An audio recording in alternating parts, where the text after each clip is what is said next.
Saudações, pessoal. Eu sou o Lucas Berlanza. Eu estou aqui para apresentar para vocês o meu livro Guia Bibliográfico da Nova Direita.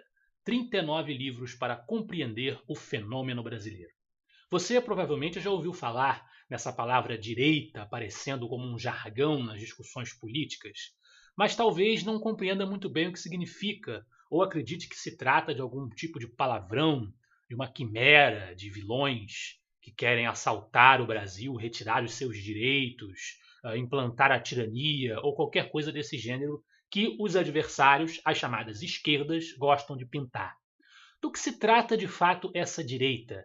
E do que se trata especificamente a nova direita, quer dizer, esse movimento intelectual e social que vem se formando no Brasil com o redescobrir, o revisitar de antigas ideias, ideias que passam pela liberdade econômica, passam pelo Estado de Direito, passam pela importância de valores que transcendam o histórico, que transcendam o útil, que transcendam o transitório.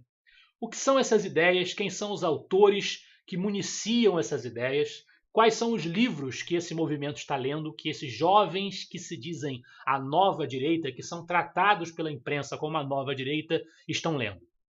O propósito da minha obra é sucintamente descrever a doutrina, as ideias, o conteúdo doutrinário que perpassa esse movimento chamado de nova direita. Tendo atenção, é claro, para as suas pluralidades internas, para as diferenças e discordâncias internas, procurando abordar algumas correntes diversificadas, mas mostrando o significado dessa expressão do ponto de vista bibliográfico. Quais são os autores e quais são as ideias destrinchadas por esses autores que compõem esse movimento da nova direita. Para construir essa história, para fazer essa explicação, o livro se divide em algumas partes.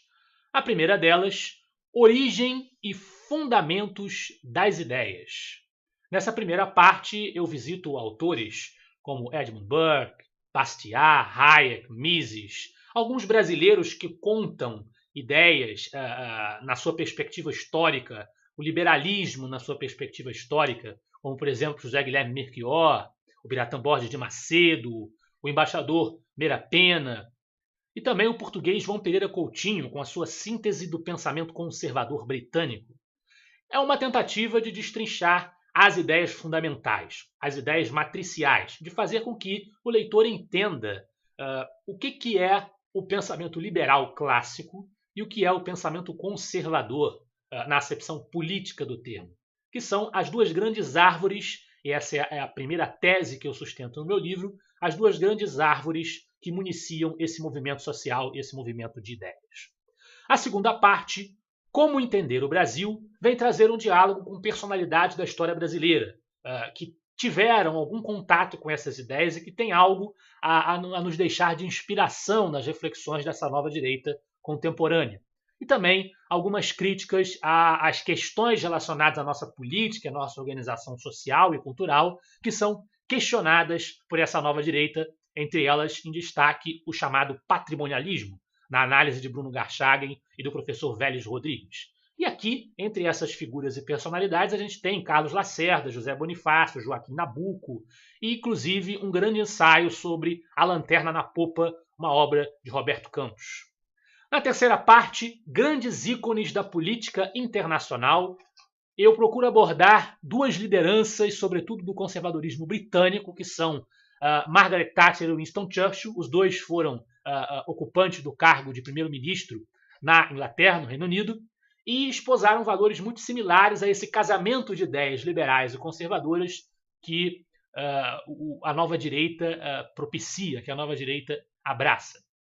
Numa quarta parte, eu procuro fazer com que essa nova direita seja definida em contraste com aqueles que se opõem a ela, os seus principais inimigos. E aí com base em obras de pessoas como Karl Marx, inclusive Adolf Hitler, Mussolini, os socialistas utópicos que antecedem o próprio marxismo, a social-democracia do PSDB, de Fernando Henrique Cardoso, que para muita gente representa a direita brasileira, o que no livro eu explico por que não procede, porque é um erro de interpretação, e também o nosso famigerado regime militar, ao qual a nossa nova direita é constantemente associada, como se uma coisa equivalesse à outra. Há também, finalmente, duas pequenas partes, uma sobre grandes temas e controvérsias com que a direita é desafiada e a outra com um olhar sobre os dias atuais que tenta trazer a conexão direta, objetiva dessas ideias que são explicadas na sua perspectiva histórica ao longo do livro, com o momento atual que o Brasil vive, com esse movimento em si que se forma em torno dessas ideias, culminando no livro de Olavo de Carvalho, O Mínimo que Você Precisa Saber para Não Ser um Idiota. Finalmente, para aqueles que tiverem interesse, há ainda um apêndice sobre o pensamento libertário, com a obra de Murray Rothbard, O Manifesto Libertário. É isso. Eu espero que essa leitura seja interessante e que ela venha trazer luz a quem esteja interessado em entender essa onda da direita, entender que isso não é uma reação obscurantista às conquistas sociais, muito pelo contrário, que isso é lutar pelos pilares da nossa civilização e que as pessoas tenham também o interesse de abrir as páginas dos autores, os vários grandes autores que eu menciono ao longo da minha obra. Grande abraço e aproveite a leitura.